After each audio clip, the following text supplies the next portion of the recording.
here we go. Welcome to our authentic Fireside chats. As you can tell, this is fireplace. We got my gloves and my hat drying by the fire from a little bit of sledding today outside with the kids. I hope you guys are all doing well. We just put the kids in bed, so the natives are still restless. So we'll see if we get any stragglers coming out here. I make no promises, you know. But here we go. All right, so a little bonus here to start on the shirt. Yeah, that's it. There he is. We got a symbol. If anybody can tell me what that symbol is, I'll be impressed. I'll be impressed, right? And no, folks, it's not a duck wearing a bow tie. If you can see that, right? Not a duck wearing a bow tie. Let me know if you know what that symbol is. I'd be impressed if you can. So, anyways, we're going to start today. We're going to really look at section 56 on Solomon. But before we do that, I'd like to just review a little bit from section 55 at the end of David, right? Because I've been saying to you guys that David is this great king. His heart is truly in the right place. But in section 55, he does something horrible with this woman, Bathsheba. And I said to you guys, remember, at best, this was adultery. At its worst, this is a sexual assault. And he commits murder in order to cover it up, right? And God's not happy. He can't let this slide, right? And we talked in class the other day about how this is what happens, right? When we lose sight of God, right? When we become complacent, when we become a bit arrogant, right? When we start to think that, like, oh, I've been so good, I'm great, everything's fine. We let go down our guard, and then we do something horrible like David. And notice, right? We looked at Nathan, who's the prophet, whose job it was to tell David that he had messed up, and like just think about the courage of Nathan, like to go to David, and just to say, hey, what's going on, man? Like, you messed up. Like, that's so important to have, right? That fraternal correction, right? And we saw that Nathan really is going to tell David that because he's done this, there are two consequences, right? And the first consequence we saw in verse 11, right? Where it says, I'll bring evil upon you out of your own house. And we said that David's own house will act with evil upon itself, right? That was punishment number one for David doing this, right? And then punishment number two was still verse 11, just the second half. I will take your wives before your very eyes, and will give them to your neighbor. He shall lie with your wives in broad daylight. And so that was punishment number two, that David's wives would become adulterous as well.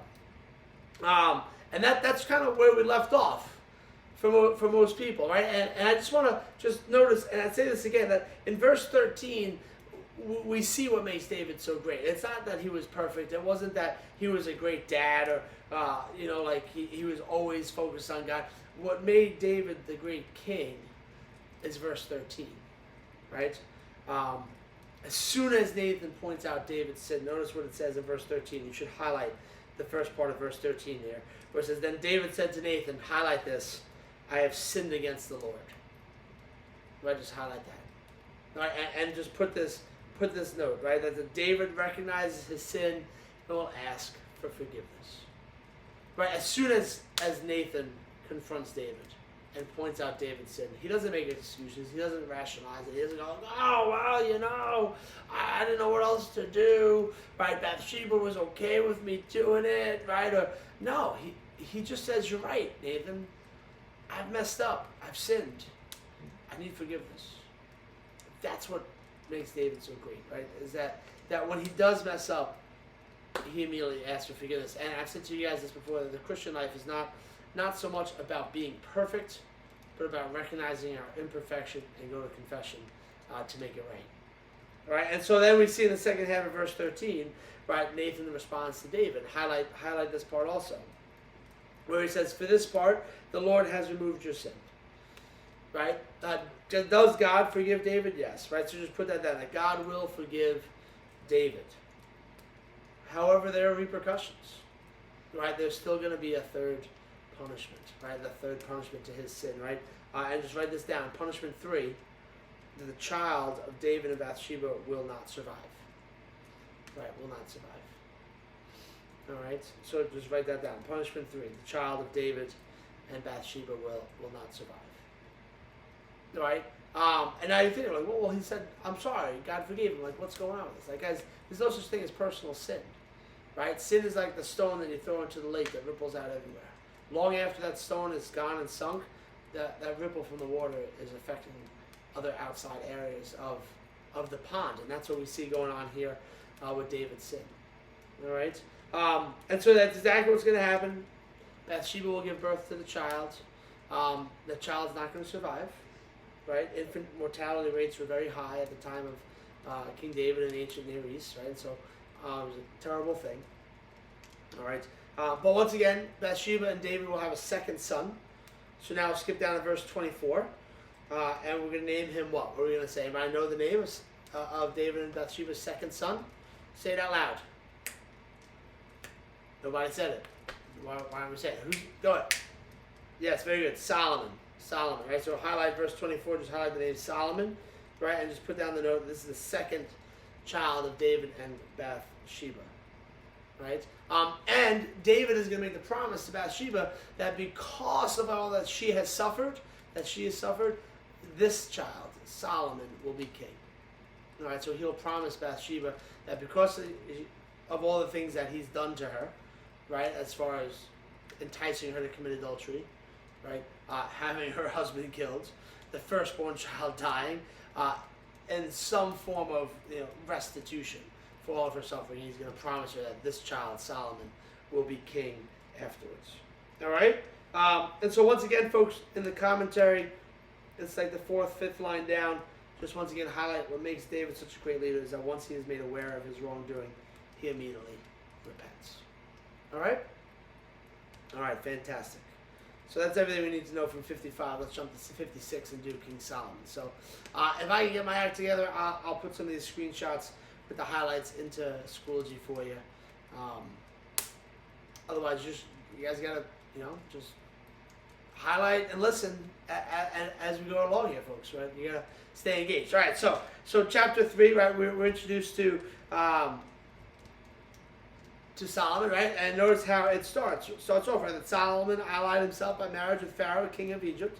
He married the daughter of Pharaoh and brought her to the city of David and told he should finish building his own house and the house of the Lord, right? So notice we learn right off the bat that Solomon, right? So highlight there in verse 1, the house of the Lord, and just write down that Solomon is going to build the temple of God, just as God said he would, right? So Solomon is building the temple, right? So highlight that in verse 1, right? The house of the Lord. Let's put down Solomon is building the temple, right? And so we see that promise being fulfilled, that Solomon is going to build this temple. But there's some other things going on right now with Solomon, but we'll say those in a second. Notice verse 3. Although Solomon loved the Lord, walking in the statutes of David his father, he offered sacrifice and burned incense on the high places. Uh-oh. All right, what does that mean? Right? Solomon loves God, just as David did.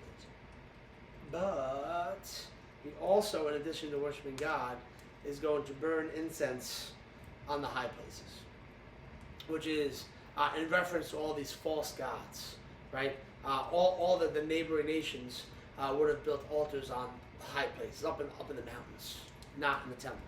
And the fact that he's burning incense is a way of showing that he's worshiping these other false gods, right? So Solomon's got a good heart, but right from the very beginning, there's like this break in Solomon. But remember the promise that God had made to David that he would not rip the kingdom away from his son. Right? And so we're going to have to see what happens. All right? So verse 5, we have a pretty cool story here. In verse 5, God is going to appear to Solomon in a dream and say, hey, Solomon, I'll grant you one wish. I'll give you whatever you want. Right? Notice, I'll read it. It says verse 5, in Gibeon, the Lord appeared to Solomon in a dream at night. God said, whatever you ask, I will give you. Pause for a moment here, folks. What are you asking for? What are we asking for? Anybody want to live like a long time? I'd like to live to be like 120, but still in my like 20-year-old body, like where I can run forever, right? Still, young, right? As a young buck, like able to drink. I don't want to be like a 120-year-old man, like walking around with a walker, right? And the back hurt, my knee pain. No, I want like old but young body, right? Like, and just a ton of money to go with it. Right? And if you guys want money, what are we asking for money? We going for like $1 billion? No. If I'm asking for money from God, I'm going for a cool trillion. A cool trillion. Billion is too low for God. I'm going cool trillion, right? I'm going to basically be the richest guy on the planet because I got more money than most countries, right? So like a cool trillion. Is that what Solomon asked for? Does he ask for a long life? Does he ask for power? Does he ask for fame? Does he ask for money? He doesn't ask for any of that. Verse 9, notice what it says. Give your servant therefore a listening heart to judge your people and to distinguish between good and evil. Highlight that in verse 9. Give your servant a listening heart to judge your people and distinguish between good and evil. Hope you highlighted verse 9. I've said it 3 times. What does this mean? Put the note. Solomon is going to ask God for the gift of wisdom. Add that note there for verse 9. Solomon is going to ask God for the gift of wisdom. He says, look, God, I'm just a young buck. I don't have the wisdom necessary to judge your vast people. So give me wisdom. And turn the page. God is so happy with this. He's so happy with this. Right? And in verse 12, he says, I now do as you request. I give you a heart so wise and discerning that there has never been anyone like you until now, nor after you will there be anyone equal to you. And in addition, because you didn't ask for wealth, because you didn't ask for a long life, because you didn't ask for power, I'm going to give you those things also. Yeah, Solomon, way to ask for the right thing, right? Because in addition to getting what you asked for, God's giving you all those things that you're not going to get, that you didn't ask for. And guys, so just highlight verse 12. Put the note that Solomon receives the gift of wisdom, but also riches and a long life and power. All right? Put that note. Solomon receives the gift of wisdom, but also riches, a long life, and power. And oh my goodness, folks, we're not going to read it, but Solomon's got more money than you could possibly imagine. Right? When we go through, like, the scripture goes through great detail to describe, like, what they put in the temple, right? And, like, the whole thing is basically made out of gold and gems and rubies and diamonds. Right, he's got something like 300,000 golden shields. Gold is a soft metal. It wouldn't be very good to use in war. He's just like, I got so much gold, I don't know what to do with it, so I'm just gonna turn them into shields. Have a cool little memento. I don't know, crazy. All right, so verse 16 is one of my favorite stories about Solomon. It's an example of his wisdom. Take a quick sip, wet the palate. Right, verse 16, right, we see an example of Solomon's wisdom. You might have heard this one. This is referred to as the test of the 2 mothers. So just highlight verse 16, where it says, later 2 prostitutes came to the king and stood before him. All right, just highlight that and just put down, this is known as the test of the 2 mothers. Test of the 2 mothers. All right? So notice, it says, one woman said, by your leave, my lord, this woman and I live in the same house, and I gave birth in the house while she was present. On the 3rd day I gave birth, and this woman also gave birth. We were alone, no one else was in the house with us, only the 2 of us were in the house. This woman's son died during the night when she laid on top of him. So in the middle of the night, she got up and took my son from my side, as your servant was sleeping. Then she laid him in her bosom, and laid her dead son in mine. Whoa. I rose in the morning to nurse my son, and he was dead. But when I examined him in the morning light, I saw that it was not the son I had born. But the other woman answered, no, the living one is mine, the dead one is yours. But the first kept saying, no, the dead one is your son, the living one is mine. Thus they argued before the king. All right, so here we go. We got these 2 women. Both of them give birth to a child the same night. One of the childs dies, the other one lives. Right? And the woman whose child dies gets up in the middle of the night, switches them, and is now claiming that the alive baby is her baby. And the other woman's like, no, that's my baby. And how do we figure this out? There's no DNA testing. We can't be like, oh, well, she looks like she's got your nose, right? So I guess we're going to go with that. No, we need to be sure. And so I love Solomon. Look what Solomon says. So Solomon says, right, oh, great, one woman claims this is the child. But this one says, in verse 24, the king said, get me a sword. Guys, guess what? I got a sword. Look at this thing. Ha! He's like, get me a sword. So he goes and gets a sword. Look at this thing. So you might be asking yourself here as we pause, Moran, what are you doing with a sword? Where did you get this thing from? So we live in Suffolk County, and my neighbors were cleaning out their house. And long story short, they were cleaning the house. And James, my oldest, dumpster dove. Right, like literally, he jumped into the dumpsters looking through things. He got a couple scooters, and he comes back and he's like, Dad, they got swords. And I'm like, no way, they don't have swords. He goes, yes, they do. I go, let me see them. We got three. We got three of these. Look at the size of this sword. Oh my goodness. Right, so Solomon's like, get me a sword. Right, and and what's the plan? He says, cut the living child in two. Right, with a sword. What the heck? What kind of plan is that, Solomon? Right? So highlight that verse 25. Cut the living child in two. I'm going to put this thing over here before I hurt myself. It's pretty intense, right? Yeah, right? Cut the living child in two. That's the plan. We'll cut the baby in half. We could go vertical, left, right. We could go horizontal, top, bottom. We'll give half to each, right? You both want a child, so we'll give half. I do the same thing to my kids when they're fighting over donuts. Right? No, I want the jelly. No, I want this. Okay, fine. We'll cut it in half. You get that half. You get that half. No problem. Everybody happy. Everybody gets a little bit. Notice the response of the women. One of the women says, sounds good to me. Sounds good. I like that plan. And the other woman says, absolutely not. Please, my Lord, give her the living baby. Do not kill it. And Solomon says, give the baby to the woman who said don't kill it. Right? You see now, you're like, wait a second. You see, understand the wisdom? The wisdom of Solomon here. He knew what was in the heart of the woman who would switch a baby, who would steal a baby. That she was thinking, it's not fair that my baby died and your baby lived, and if I can't have a baby, you can't have a baby either. So when he presents a moment, a situation where neither one of them have a baby, she's happy. And of course the real mother's not going to kill her child. She'd rather see her child live with someone else than be dead. And so he knows the heart of a person. And he's able to figure it out. What a story. All right, chapter 11. This is where things go bad for Solomon, right?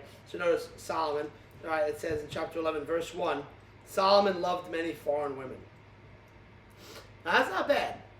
You can love foreign women. That's okay. The problem, and remember, go back to Moses. Moses forbid the marriage to foreign women. Not because foreign women were bad, but because foreign women had foreign gods. Right? And what I was telling you guys in class, happy wife, happy life. Right? And she knows what it says in verse 3. He had as wives 700 princesses. Holy moly. 700 wives and 300 concubines. Valentine's Day is coming up here, guys. What the hell? That's one heck of a bill. But I guess he's got so much money he can handle it. Right? 700 princesses and 300 concubines. Right? And it says, and they turned his heart. So highlight that in verse 3. Turned his heart.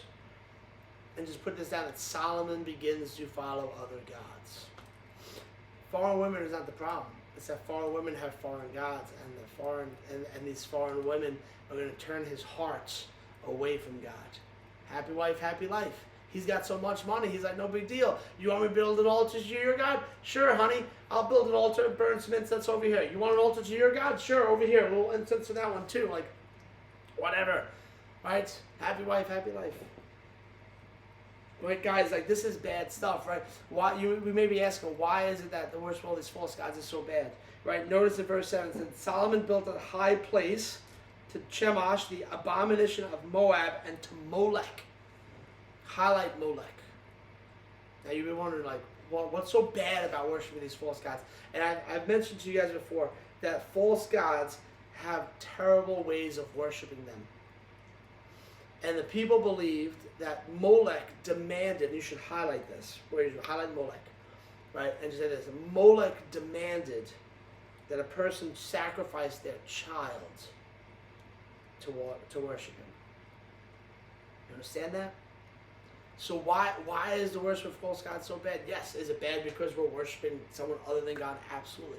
But you notice the abomination, the practices that go along with this, that we're killing our children. We're sacrificing our children in the name of worshiping this false god. And that's what Solomon is doing. No bueno, Solomon. Can't do that. All right? And so in verse 9, God's not happy. God's not happy. It says the Lord became angry with Solomon because his heart turned away from the Lord. And it's like he should have known better. God had appeared to him. He gave him the gift of wisdom, everything he wanted. He should have known better, but he doesn't. And so verse 11, we got our consequence. So the Lord said to Solomon, since this is what you want, and you have not kept my covenant and the statute which I enjoin on you, I will surely tear the kingdom away from you and give it to your servant. I'm taking the kingdom away from you and I'm going to give it to someone else. But you're saying, wait a second, what about David? What about David? You told David that you wouldn't do this, and now you're telling Solomon you're going to do it. Ha-ha! Most important word of the Bible. Verse 12, but, most important word of the Bible, but I will not do it during your lifetime for the sake of David. I'm not doing it to you because I promised your father I wouldn't do it to you, no matter how bad you became. I will tear it away from your son. Right? Notice once again, nor will I tear away the entire kingdom. I will give your son one tribe. Because I promised your father David that I would never destroy his line. All right? And so just highlight that word, one tribe, the phrase one tribe there in verse 12, or 13 I guess it is. And just write down Judah. Right? And so we'll say after the death of Solomon, the tribes, the nation is going to split. Israel is going to split into two different kingdoms. And the tribe of Judah is going to be the tribe that stays loyal to the line of David. All right? So, I'll start with that. All right. Now notice, last thing to note in the bottom left-hand corner is that orange text box about the book of Proverbs. Because of Solomon's wisdom being so great, he puts it together what we call the book of Proverbs. It's a collection of sayings. It's fantastic. I would encourage you guys work your way through it. Right? Just read like one or two verses a night. It's really a beautiful book, right? Just little wise sayings about how to live our lives. All right, so that's perfect for our video for today. If you need to go back and get any notes, just the video is here for you. So pause, highlight, note, pause, play. Right? You go ahead and smash that subscribe button, folks. I told you it's my retirement gig, right? So I get lots of subscribers. Right? Retirement gig. Got a shout out to a couple people in my 9th period class. Right? Let's say there's a bunch. I'll open the left side of it. Eliza, Maddie, Eliana, Zuri, Aiden. I don't know Aiden. Aiden, you paying attention? I hope you're paying attention, Aiden. That's who I am. Some call me Sam. Some call me Sam. Some call me Will. They're in a jam. 'Cause I'm the man. I'm Mr. Moran. Mr. Moran. That's who I am. Some call me Sam.